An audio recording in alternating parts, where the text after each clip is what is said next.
강남권에 위치해 있는 서초구죠. 서초구 서초동에 위치해 있는 더블 역세권 투룸 소형 아파트 소개해드릴까 합니다. 강남권에서는 서울에서 가장 큰 개발 호재가 있고 한 곳이죠. 그러다 보니 관심들도 많습니다. 물론 개발 호재가 없다고 해도 관심이 많은 곳, 이미 1970년대 이후 가장 서울의 로열시티로 자리 잡게 된 곳이죠. 그런데 거기에다 개발 호재까지 워메드급 가장 큰 개발 호재라고 할 수 있겠죠. GBC 타워, 그리고 경부고속도로 지하와 남부터미널 복합화, 그리고 더 큰 거, 영동대로 환승센터죠. 또 있죠. 하나 더, 바로 탄천 건너에 국제교류 잠실운동장 센터, 이런 것들은 모두 개발 호재로서 지가상승뿐만 아니라 다 앞으로의 미래의 가치 창출에 중요한 여건들인데요. 그 이외에도 강남권의 직주 근접 하나만으로도 충분한데 미래 가치까지 포함됐다고 하면 그것도 귀한 초소형의 투룸 아파트라고 한다면 가장 알짜의 정석인 투자가 되지 않을까 싶습니다. 그럼 좀 더 자세히 살펴보겠습니다. 강남하면 제일 먼저 떠오르는 것이 3대 축의 큰 개발 호재라고 할 수 있겠습니다. 첫 번째 교통의 호재, 두 번째 업무 지역의 집중화, 이런 것들인데요. 영동대로 복합화 개발이죠. 환승센터인데요. 이곳에 들어오는 지하철역만 해도 6개가 넘습니다. 그 안에 지하 6층의 몰이라는 거 상상만 해도 어마어마하고요. 그리고 삼성역엔 당연히 GTX 모두 모이는 곳이라고 할 수 있겠죠. 별절지라고 할 수 있습니다. A 노선과 C 노선이요. 그리고 잠실국제교류 복합지구, 이것도 빼놓을 수 없습니다. 여기에 가장 큰 거 현대 GBC 타워죠. 이곳에 들어오는 모든 몰 5개의 현대차 그룹 계열사, 현대차뿐만 아니라 현대의 모든 계열사가 들어오게 되고요. 고용 창출 어마어마합니다.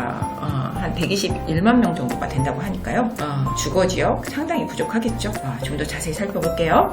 더블 역세권입니다. 특히나 우리가 그냥 직주근접만으로도 충분히 필요 충분 조건을 갖췄다고 할 수 있는데요. 이 지역은 그럼에도 불구하고 더블 역세권입니다. 그리고 하나 더 플러스 초역세권이에요. 도보 2, 3분 거리에 위치해 있는 2호선과 3호선, 그것도 골드노선이죠. 교대역의 더블 역세권, 희소가치가 높은 투룸 아파트예요. 전용 면적은 24.2제곱미터이고요. 실사용 면적으로 했을 때는 한 12평 정도가 된다고 보시면 되고요.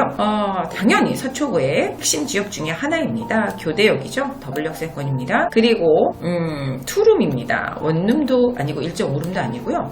투룸이고요. 분양가 보시면은 더 합리적이라는 걸 아실 수 있어요. 4억 3천만 원입니다. 지금 관심들이 있으신 분들은 아실 거예요. 강남권의 아파트가 아닌 빌라조차도 투룸이 이미 4억대 중후반을 넘었다라는 사실이요. 그럼에도 불구하고 지금 이것은 아파트이고요. 아파트가 4억 3천만 원이라는 것은 굉장히 좋은 가격이라는 것을 시세에 관심이 있으신 분들은 아실 거예요. 특히 아파트로 허가를 낸다라는 거는 어떤 공급자 차원에서도 상당히 어렵습니다. 굉장히 많은 시행 절차라든가 제약이 많기 때문에 아파트 허가는 어렵기 때문에 아파트가 많이 나올 수가 없어요. 그럼에도 불구하고 나왔고요. 하나 더 팁. 이곳은 청약에서 이미 분양을 아파트 투유가 지금은 청약홈으로 변했죠. 청약홈에 가시면은 이곳은 이미 분양이 됐었던 곳이라는 거 참고해 보시고요. 그리고 전세를 활용했을 때는 3억 3천만 원으로 가능하십니다. 그러다 보니 전세 활용 시에 1억 원으로 가능하시고요. 월세 시에는 보증금 2천에 120만 원, 수익률 계산해 보시면 상당히 알차다는 거 아실 거고요. 지금 전세 활용이 3억 3천만 원이라고 했지만 요거는 굉장히 보수적인 낮은 가격이고 제가 이것을 좀 더 명확히 한다면 3억 한 5천만 원 정도 돼요. 3억 5천만 원 정도 될 수 있을 것 같아요. 완공이 아직 안 됐기 때문에 완공이 됐을 때는 이 정도 가격 되지 않을까 싶습니다. 그럼 한 지금 3천만 원 정도 빼고 나면은 7, 8천 원으로 8천만 원 정도로 가능하실 것 같은 실투자금이 가능할 것 같고요. 지금 보시는 거는 조감도, 실제 조감도이고요. 내부의 시뮬레이션입니다. 위치 좀 더 자세히 살펴보겠습니다. 지금 본 위치를 보시면은요. 교대역입니다. 교대역은 더블 역세권이죠. 2호선과 3호선의 더블 역세권이고요. 교대역 일대에는 또 굉장히 많은 또 변화가 있을 거라는 거 잠시 후에 좀 설명을 드리겠습니다. 그 이외에도 지금 직주근접이라고 말씀드린 이유, 교대역의 다음 역이 강남역이고요. 강남역도 도보로 사실은 가능합니다. 가능합니다. 예, 10분이면 가능하고요. 예, 테헤란로 쭉 이어지고요. 직주근접의 가장 핫한 곳이라고 할 수 있겠습니다. 그리고 바로 이곳에 영동대로 예, 복합 개발이라든가 현대자동차 GBC타워 그리고 잠실 롯데타워 이외에도 바로 옆에 보이지 않죠. 지금 여기 보면은 잠실 운동장이 있습니다. 예, 그래서 국제교류센터 예, 지구 단위 계획으로 총망라한 어마어마한 개발이 이곳에 있고요. 그 수혜지라고 할 수가 있습니다. 사실 테헤란로 일대 근처들은 상업 지역들이 많다 보니까 업무 지역을 뒤쪽으로 해서 주거 지역으로는 사실 그렇게 적합하지 않아요. 그러다 보니 우리가 주거 전용 지역으로는 가장 최대 주거 전용 지역이 바로 서초구라고 할 수가 있습니다. 특히나 굉장히 인접해 있는 그 더블역세권을 가지고 있다면 가장 알짜의 노른자이라고 할 수가 있겠죠. 교통여건이라든가 직주근접, 학군은 초소형이라서 그렇게 따지지 않는다 해도 학군까지 갖춘 그리고 병원도 예, 우리 또 편의시설 인프라 무시 못하죠. 병원도 인접해 있고요. 그리고 고속터미널 또 가까이 인접해 있습니다. 이 이외에도 작은 개발들이 있죠. 남부터미널도 인접해 있다 보니 남부터미널의 개발이라든가 우리가 또 문화생활 무시 못합니다. 예술의 전당도 서초구 주민들은 할인이나 무료가 많더라고요.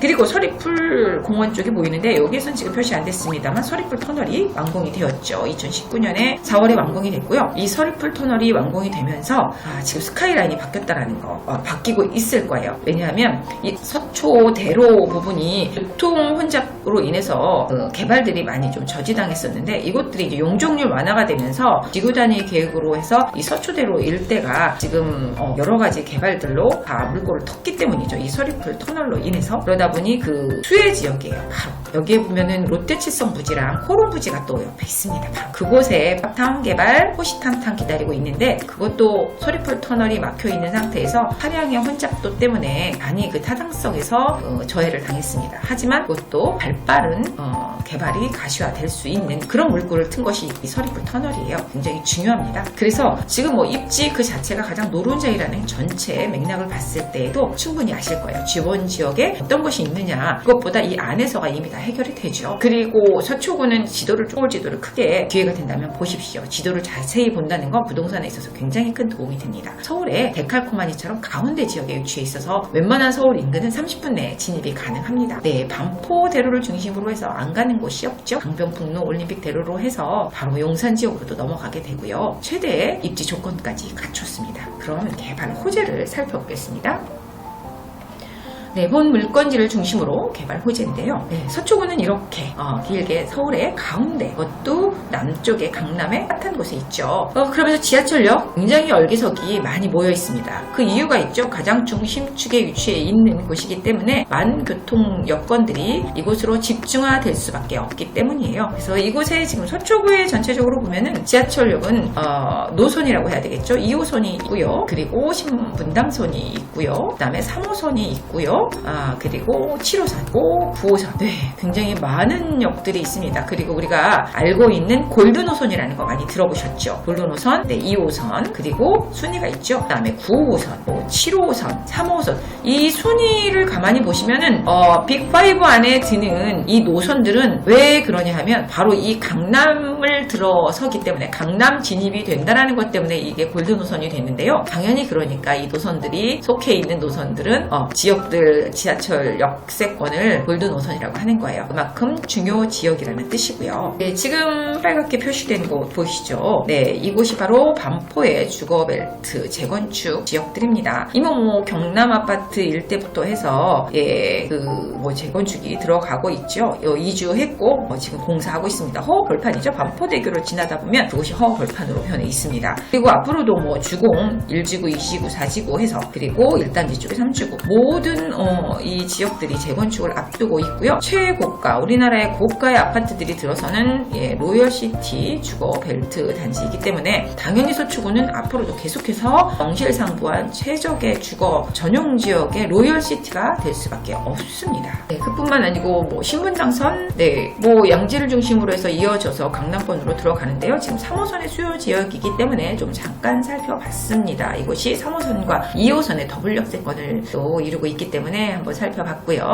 그리고 지금 서초구는 경부고속도로가 가로지르고 있습니다. 길게 경부고속도로가 가로지르고 있다는 게 큰 특징 중에 하나인데요. 지금 이 경부고속도로는 주변 지역들 보면 고가의 아파트들이 있는데 창문을 못 열어놓습니다. 이유인 즉슨 굉장히 분진이 많다고 해요. 거주하시는 분들이 말씀하세요. 근데 이것이 지하가 될 예정을 또 두루 가지고 있기 때문에 한남 IC에서 양재 IC까지예요. 교통 혼잡이 출퇴근 시간에 항상 이곳을 다녀보신 분들은 알지만 혼잡합니다. 하지만 이곳이 또 지하화가 되면서 교통의 어떤 해소와 함께 특히 이런 또 공해 요소가 되는 부분들이 들어가고 상층분 또 공원화가 됐을 때는 쾌적한 인프라를 한 번 더 갖출 수 있는 또 그 수혜 지역이기도 합니다. 그리고 서리풀 터널 개통 굉장히 중요하다고 말씀드렸어요. 지금 서초구에서는 이 서리풀 터널 개통이 굉장히 많은 것들의 물꼬를 트기 때문에 중요한데요. 이미 2019년 4월에 완공이 되어서 터널이 개통이 되었습니다. 이 구간이 개통이 됨으로 해서 차들이 이렇게 이 위치가 서리풀공원 위치가 정보사 사령부 부지 기밀부지가 있었기 때문에 주변 지역들이 굉장히 밀폐됐던 곳입니다. 근데 이제 개방이 됐고요. 당연히 상층부에는 또 제2의 그 예술의 전당이라고 하는 그런 또 문화 시설들이 들어오고요. 또 하나 이 일대의 어떤 녹지나 이 부분들이 다 매각이 됐다는 것을 아십니까? 이미 매각이 됐습니다. 입찰로 해서 이곳에는 또 그 IT 핀테크에 관계된 업무 시설들이 들어온다라는 거 발빠르게 정보를 아시는 분들은 아실 거예요. 그리고 말씀드린 것처럼 교대역은 이렇게 더블 역세권을 이루고 있기 때문에 바로 수혜 지역이고요. 주변 지역들 서리풀 터널이 완공되면서 지구 단위 개혁으로 해서 용적률이 완화돼서 개발 발빠르게 이루어질 것들이 이곳에는 또 남부터미널이라든가 그리고 롯데칠성 부지, 코롱 부지들의 개발들이 또 기다리고 있어 스카이라인이 바뀐다. 바로 그 안에 수혜 지역의 소형 아파트다. 굉장히 큰 메리트를 가지고 있고 투자의 자격지라고 할 수 있겠죠. 지금 표시된 곳은 지금 보시는 것처럼 이렇게 양재역 일대 중심 축의 뒷부분이에요. 이곳은 뭐 양재 R&D 센터가 서초구에 위치해 있다는 건 아실 거예요. LG라든가 KT 그리고 삼성 이런 또 대기업의 업무 지역들이 이미 이곳에 포진이 되어 있고요. 이는 또 더 확장이 되는 4쿼터, 4쿼터로 나눠서 더 확장이 되고 있습니다. 그린벨트지를 완화해서 들어서게 되는데요. 이건 또 많은 또 일자리 창출이기 때문에 수혜의 어떤 수요층의 확대라고 할 수 있습니다. 뭐 이외에도 너무 많으니까 이게 자세히 뭐 부각되지 않아도 되는 것이 사실이에요. 그래도 참고하시라고 말씀드리고요. 지금 제가 좀 전에 말씀드렸던 지금 R&D 센터 일부의 더 대기업들의 4쿼터 존으로 나눴다라는 거 1, 2, 3, 4 이렇게 나눠서 더 확장 개발을 하고 있다라는 것을 좀 더 자세히 설명한 것이고요. 다시 한번 개발 계획도입니다. 한번 참고해서 보시고요. 그리고 남부터미널이 또 가까이 위치해 있는데요. 이거에 따른 또 복합화 개발을 하고 있습니다. 이것은 또 흉물스러운 또 건물이에요. 가서 보시면은 보신 분들은 있으시니 모르지만 시골에 어떤 조그만 터미널 같은 그런 느낌을 주고 있는데요. 이곳도 개발에 대한 또 압박을 받고 있습니다. 그래서 개발에 대한 또 예정이 되어 있고요. 그리고 말씀드렸던 그 GBC, GTX죠. GTX가 또 삼성역을 중심으로 해서 지금 C노선과 그리고 A노선의 집결지로 해서 이루어지고 있습니다. 이 일대가 이루어지고 있고요. 지금 뭐 그 안에서 또 양재역을 끼고서 또 이렇게 도는 GBC타워 C노선을 한번 보여주고 있습니다. 근데 사실 강남권에서 이 GTX가 그렇게 뭐 들어오네만에는 중요하지 않습니다. 외부에서 이제 강남으로 들어오는 GTX는 중요하겠죠. 우리가 로열시티의 큰 업무 지역에 들어온다는 것 때문에. 하지만 이곳은 이미 그 수혜지 업무 지역 안에 위치해 있는 것이기 때문에 큰 의미 없다고 보셔도 될 거예요. 굉장히 큰 거죠. 이것입니다. 바로 보시는 현대차 신사업부지죠. GBC타워가 이미 착공을 해서 들어가고 있습니다. 그리고 이 일대 가까이에 종합운동장 또 국제교류센터 들어가고요. 그리고 봉은사역에서 삼성역까지 일대 영동대로 개발이 들어가는 것들 최대의 개발. 이 수혜 지역이 어디냐 굉장히 관심이 많고 이 수혜 지역을 중심으로 해서 다들 부동산이라든가 뭔가 해외를 하고 싶은 분들은 많이 찾고 계신데요. 바로 그 수혜 지역에 지역입니다. 모든 걸 다 갖췄어요. 교통여건, 그리고 우리가 선호하는 아파트라는 거, 그리고 이 수혜 지역에 또 부합되는 지역이라는 거. 예, 이것만으로도 충분히 다른 설명이 필요 없기는 합니다만, 네, 영동대로 이게 뭐 조감도인데요. 뭐 상상하기가 어려우실 거예요. 보시면은 지하 6층으로 이루어지는 그런 지하몰입니다. 보시는 것처럼 뭐 이거는 지금 뭐 코엑스죠. 코엑스가 이미 있고요. 요 부지가 표시는 안 됐지만 GBC 타워예요. 현대차 그룹에서 짓는 GBC 타워. 가장 초5층이 될 겁니다. 롯데타워보다 훨씬 더 높은 고층이 될 것이고요. 그게 지하로 연결이 되기 때문에 이미 착공을 들어간 GBC 타워 때문에라도 바로 이어서 이곳은 바로 또 착수가 될 것 같습니다. GBC 타워 코엑스 연결이 됐다는 거. 그리고 이 안에 들어오는 지하철역들 이미 9호선 그리고 2호선이 연결되는 480m 구간에 들어가는 것이 이 개발인데요. 그 안에 위례 신사선이 들어가고요. 말씀드린 것처럼 GTX가 A노선과 C노선이 들어갑니다. 그리고 이곳은 또 공항 터미널이 또 같이 들어가기 때문에 6회공 다 들어가는 것 같아요. 해만 빼고 배만 빼놓고 버스 환승 센터 들어가지요. 그 다음에 뭐 지하철역 당연히 다 들어가지요. 철도 그리고 이렇게 공항 터미널까지 들어가기 때문에 어마어마한 최대의 직결지라고 할 수 있겠죠. 보시는 거는 GBC 타워의 조감도입니다. 위에 이렇게 초고층이 들어가면서 아래에도 세개동이 더 들어가는 어마어마한 개발이라고 할 수 있고요. 이러한 개발들은 뭐 엄청난 고용 창출 효과를 일어나게 한다는 것은 아실 거예요. 이것 때문에 다들 개발을 하려고 하는 거고 고용 창출 효과 121만 명 이상이 된다는 거. 우리가 또 주거지의 수요층이라는 거 명심하시고요. 지금까지 굉장히 많은 말들을 하고 싶으나 좀 짧게 해야 될 것 같아서 말을 좀 빨리 했습니다만 그만큼 다른 거 필요 없고 강남권의 직주 근접의 개발 호재의 수혜 지역이라는 거 그리고 더블역세권의 투룸 소형 아파트라는 거 최적의 투자 요건을 모두 다 별 5개 만점에 별 5개를 모두 다 갖춘 그런 매물이었습니다.